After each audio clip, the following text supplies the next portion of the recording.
একটি কুয়ার গভীরতা 30 মিটার এবং কুয়াটির ব্যাস হচ্ছে 3 মিটার।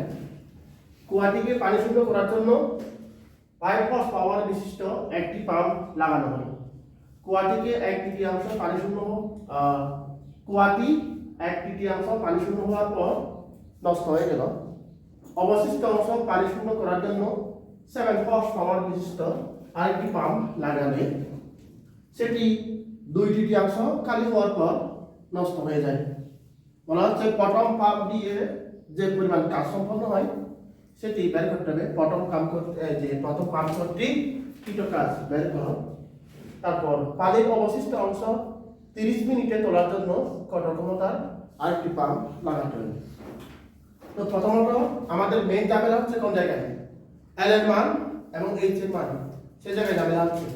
এইচ আমরা ক্যালকুলেশন করবো হচ্ছে মূলত আমরা জানি পাম্প কর্তৃক কীট কাজ হচ্ছে কি এম জি এইচ, তাই না? এটা হচ্ছে সমাহিত কাজ। এই এইচ ক্যালকুলেশন করবো হচ্ছে আমরা এভারেজ মান, গড় মান। এইচ হচ্ছে গড় মান আর এল হচ্ছে আমরা যে পরিমাণ পানি তুলবো সেই পানির পুরো গভীরতা, মানে পানির উচ্চতা। মোট কত হয় সেটি হচ্ছে আমাদের এল এর মান। তো এই অবস্থায় আমরা দেখি একটি পাম্প নিয়ে নিই বা একটি কুয়া নিয়ে নিই। তাহলে এটি হচ্ছে কুয়া, এটি হচ্ছে কুয়া। এই কুয়াটির পুরা যে গভীরতা তাকে যদি ধরে দিলাম আমরা হচ্ছে এল এবং এল এর মান 30 মিটার। যে কুয়ার গভীরতা হচ্ছে 30 মিটার এবং এই কুয়াটির ব্যাস হচ্ছে কত ডি সমান 3 মিটার। ডি সমান 3 মিটার। এরপর এই কুয়াটিকে কি করতে হবে, পানি শূন্য করতে হবে। এখানে পানি পূর্ণ অবস্থা ছিল। তাহলে কি করব, আমরা একটি পাম্প লাগাবো। পাম্প লাগিয়ে 1/3 পানি কি হয়ে যায় আগে খালি হয় এবং এই 1/3 পানি খালি করে হচ্ছে প্রথম পাম্প P1, যার ফসফর হচ্ছে কত 5 HP। তারপর অবশিষ্ট মানে কি এখানে হচ্ছে 1/3 খালি হয়ে গেল আর বাকি আছে কত 2/3। আরেকটি পাম্প যুক্ত করলাম, এরপর 2/3 খালি হয়ে গেল। তারপর দ্বিতীয় যে পাম্পটি P2, এটা এর পাওয়ার হচ্ছে 7 হর্স পাওয়ার। এই যে অবশিষ্ট অংশ না সরি কুয়াটিকে পানি শূন্য করার জন্য 5 হর্স পাওয়ার বিশিষ্ট একটি পাম্প লাগানো হলো, কিন্তু কুয়াটি 1/3 পানি শূন্য হওয়ার পর নষ্ট হয়ে গেল। অবশিষ্ট অংশ পানি শূন্য করার জন্য 7 হর্স পাওয়ার বিশিষ্ট আরেকটি পাম্প লাগালে 2/3 খালি হওয়ার পর সেটিও নষ্ট হয়ে যায়। আর আছে কত অংশ, আর 1/3 বাকি আছে অবশিষ্ট। এই একটা অংশ, এই একটা অংশ, দুইটা অংশ আছে, আরেকটি অংশ বাকি আছে। তাহলে এই অবশিষ্ট অংশকে আমরা তুলব কত মিনিটে, t = 30 মিনিটে। t = 30 মিনিট তুলব আমরা, কিন্তু এর মানটা জানা নেই। p3 = 1। পানির অবশিষ্ট অংশ 30 মিনিটে তোলার জন্য কত ক্ষমতার একটি পাম্প লাগাতে হবে। তাহলে এই পুরাটি এই যে এই পুরা কুয়াটি দৈর্ঘ্য হচ্ছে কত L। তাহলে এটা 1/3, এটা 1/3, এটা হচ্ছে 1/3। মোট কয়টি অংশ এখানে 3টি। তাহলে এর উচ্চতা কত হবে বলো তো, এটা হচ্ছে কি L/3। এটি কত হবে L/3, এটি হচ্ছে কি L/3 আর এটি কত হবে L/3। মোট দৈর্ঘ্য হচ্ছে L, গভীরতা। সুতরাং এটা 1/3 হলে L/3 হবে, এটাও L/3, এটা হচ্ছে কি L/3। তাহলে প্রথম পাম্প দিয়ে যে পরিমাণ কাজ করবো সেটি বের করতে হবে। ঠিক আছে, কোন নাম্বার প্রথম পাম্প কর্তৃক কীট কাজ। প্রথম পাম্প কর্তৃক কীট কাজ W1 = mgh দিলাম, mgh। তো আমরা এদিকে ক্যালকুলেশন করে নিই। m এর মান কি, m = রো বি। রো হচ্ছে পানির ঘনত্ব, বি হচ্ছে আয়তন। এরপর রো পাই আর স্কয়ার। এখন আমরা এখানে আমরা জানি সিলিন্ডারের আয়তন হচ্ছে কি বা কুয়ার আয়তন হচ্ছে পাই আর স্কয়ার এইচ। এখন এইচ বলতে বোঝায় মূলত আমরা যে পরিমাণ পানি উঠাই সেই পানির পুরোটার গভীরতা। আমরা প্রথম পাম্প দিয়ে উঠাই কোনটা 1/3 পানি, এর এল এর মান কত L/3, মানে এই পুরোটার উচ্চতা এই পানির উচ্চতা প্রথম পাম্প দিয়ে আমরা যে পরিমাণ পানি উঠাই এর মোট উচ্চতা হচ্ছে কত L/3। তাহলে এই L/3 হবে আমাদের এই h এর মান, এই যে এই জায়গায় পাই আর স্কয়ার ইনটু L/3 হবে এই জায়গায় যে পরিমাণ পানি উঠাবো তার মোট গভীরতা। তো এই অবস্থায় যদি মান বসাই, রো এর মান হচ্ছে 1000, এখানে পাই দিলাম, আর এর মান কত বলতো এখানে ডি ডি আছে না, তাহলে ডি এর মান কত এখানে 3, 3 এর অর্ধেক হচ্ছে আমাদের r, 3/2 whole square into l এর মান হচ্ছে 30/3, তাহলে কত হয় এখানে হবে 3, তাহলে 4.5 নাকি 4.5000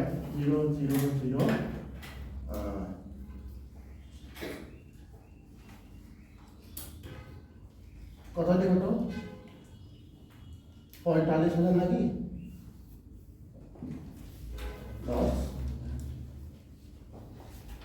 10 5 কেজি, ঠিক আছে।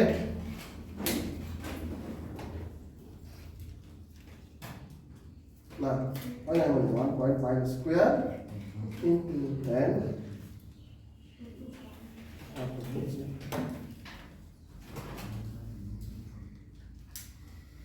Sorry 22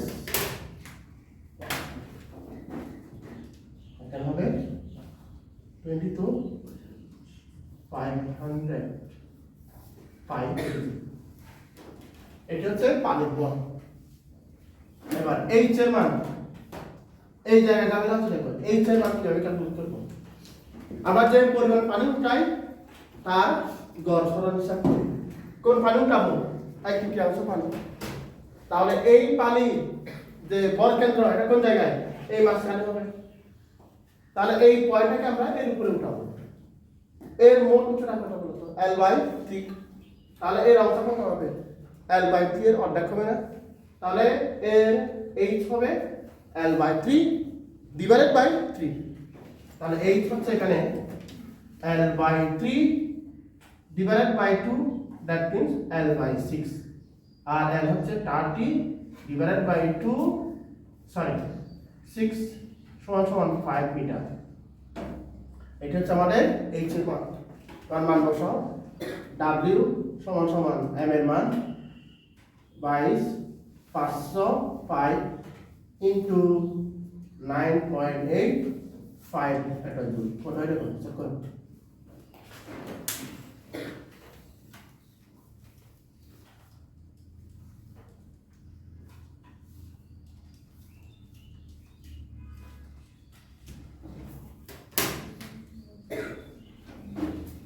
(3.5 into 10 to the power 1 2 3 4 5 6 joule.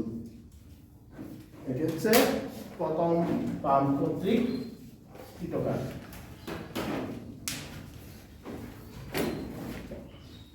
কারো কোনো প্রশ্ন আছে কিনা তোমরা এইচটা আরেকবার এইচ মানে হচ্ছে এখানে যে আমরা যখন W এর ফর্মুলা লিখব, W সমান কত mgh, এর h হচ্ছে পানির গড় সরণ, পানির গড় সরণ মানে হচ্ছে পানির ভর কেন্দ্রের সরণ, মানে পুরো পানি না, আমরা পাম্প দিয়ে যে পানি উঠাই সেই পানির গড় সরণ। তাহলে প্রথম পাম্প দিয়ে আমরা কি পুরো পানি মানে কি কুয়াতে পুরো পানি খালি করছি করি নাই, কত অংশ 1/3, কোন অংশ যে 1/3। তাহলে এই পুরা যে কুয়াটি এর দৈর্ঘ্য যদি l হয়, এটা হবে L/3, এটা হবে L/3, এটা হবে L/3, 3 ভাগে বিভক্ত না L/3, আর এই পানির ভর কেন্দ্র হচ্ছে একটা মাঝখানে কাজ করে এখানে। তাহলে এর পুরো দৈর্ঘ্য যদি L/3 হয়, এটা কত হবে L/3 এর অর্ধেক হবে না, এই যে L/3/2 হবে না, 2 দিয়ে ভাগ দিয়ে দিব, তাহলে এই 3 হচ্ছে নিচে চলে আসবে L/6 হবে। ওটা লিখি আমি L/3/2, L/6 = 5। বুঝা গেছে মেগা বুঝছো? আচ্ছা গেল প্রথম ক। এরপর ক নাম্বার এই ছিল পানির অবশিষ্ট অংশ, কোন অংশ লাস্টের অংশটি, দ্বিতীয় অংশটি কোনো কটাবার্তা নেই। পানির অবশিষ্ট অংশ কত মিনিটে? 30 মিনিটে। 30 মিনিটে তোলার জন্য কত ক্ষমতার একটি পাম্প লাগাতে হবে? কত ক্ষমতার একটি পাম্প লাগাতে হবে? ক্ষমতা P সমান কত? W ডিভাইডেড বাই T, তাই না? আমাদের P বের করতে হবে। এখানে না সরি, হ্যাঁ P বের করতে কত ক্ষমতার একটি পাম্প লাগাতে হবে, তাহলে W বের করতে হবে। T এর মান জানা আছে, T জানা আছে কত মিনিট? 30 মিনিট। তো এবার এটাকে যদি আমি তো এটির ক্যালকুলেশন শেষ, এই সব পানি টানা হলো। এখন হচ্ছে আমরা এই পানিটুকু পাবো না, এখানে এইচ এর মানটা কিভাবে ক্যালকুলেশন করব? এই পানি এই যে এই একটা অংশ এর একটা অংশ এইটুকু টানা শেষ। প্রথম পাম্পটি কতটা করেছিল? 5 হর্স পাওয়ার না? 5 হর্স পাওয়ার দিয়ে আমরা প্রথম অংশ খালি করছিলাম, আর দ্বিতীয় অংশ দিয়ে দ্বিতীয় অংশ খালি করার জন্য 7 হর্স পাওয়ার বিশিষ্ট একটি পাম্প লাগানো ছিল। এটা দিয়ে হচ্ছে কি দ্বিতীয় অংশ খালি করছে, আর আছে হচ্ছে 1/3 মানে অবশিষ্ট অংশ। এখন এটাকে খালি করতে হবে এবং এর P3 এর মানটা আমাদের জানা নেই। তো এই পানিকে যখন উঠাবো, এই পানির বরকেন্দ্র হবে এই পয়েন্টটা, এই যে এই পানির বরকেন্দ্র হচ্ছে মাঝখানে এই পয়েন্টটা। তো এটি যদি আমাদের L/3 হয়, এর দৈর্ঘ্য কত হবে? L/6 হবে আগের মতো, এটি হবে L/6। তাহলে এই বরকেন্দ্রকে আমরা এখান থেকে মাটির উপরে উঠাবো, এটা হচ্ছে আমাদের h এর মান। তো এর মান কত হবে? এই এখান থেকে দৈর্ঘ্য L/3 plus L/3 plus L/6, বুঝতে পারছো? এই যে এই পানি থেকে আমরা মাটির উপরে উঠাবো, তাহলে এই পানিকে উঠানো মানে হচ্ছে এই বরকেন্দ্রকে উঠানো, পানির বরকেন্দ্রকে। তাহলে এই বরকেন্দ্রকে মাটির উপরে বা এখানে উঠাতে আমাদের মোট সরণ হবে এই দৈর্ঘ্য L/3, এই দৈর্ঘ্য L/3 এবং এর দৈর্ঘ্য L/6। এটা হচ্ছে আমাদের h এর মান। আর পানির বল তো একই, এই পানির বল যা, এই পানির বল তা, এই পানির বল হচ্ছে তা একই, যেহেতু হচ্ছে দৈর্ঘ্য একই। লিখো খ নাম্বার,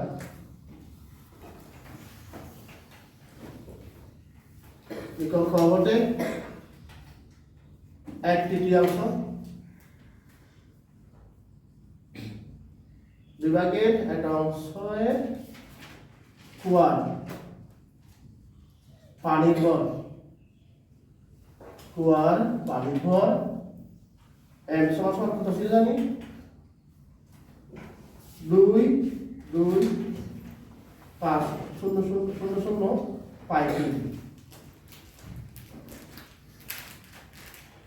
তো অবশিষ্ট অংশ খালি করতে, অবশিষ্ট অংশ খালি করতে সম্পাদিত কাজ W3 হলে আমরা লিখতে পারি W3 সমান সমান mgh দিলাম।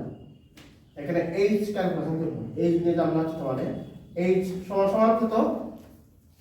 L/3 plus L/3 plus L/6। তাহলে L এর মান হচ্ছে 30 ডিভাইডেড বাই 3, 30 ডিভাইডেড বাই 3 আর 30 ডিভাইডেড বাই 6, 10 যোগ 10 যোগ 5 25 এটা মিটার। এটার মান বসাই W3 সমান সমান 22 500 বাই 9.8 25 জুল।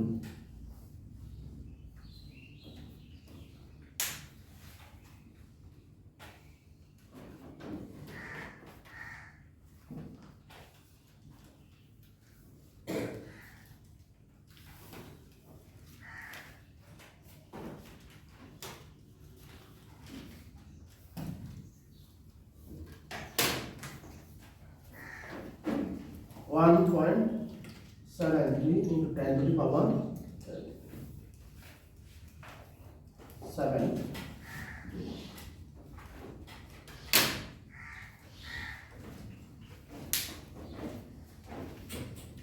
এরপর এখন ক্ষমতা বের করতে হবে। এখানে সময়টা আছে না, সময় কত যাবে? সময় হচ্ছে সময় টি সমান সমান 30 মিনিট ছিল। আর এটাকে সেকেন্ডে নিয়ে যাও, 60 দিয়ে ভাগ দাও 100 80 এটা সেকেন্ড 1800 সেকেন্ড, তাই না? সুতরাং তৃতীয় পাম্পের ক্ষমতা P3 হলে P3 সমান সমান W3 divided by T. That means P3 সমান সমান 1.73 10 to the power 7 or divided by T এর মান 1800 এটা 1 কত হয় এটা পারলাম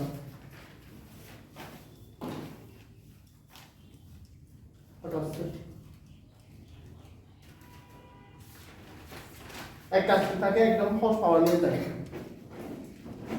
সমান সমান 1.73 10 to the power 7 1 horse power সমান কত ওয়াট তাহলে 100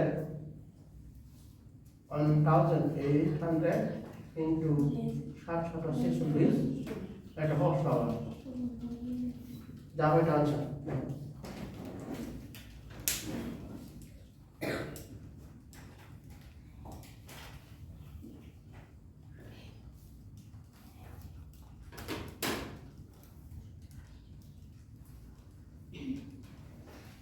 কত আসছে 12.88 একটা গোড়া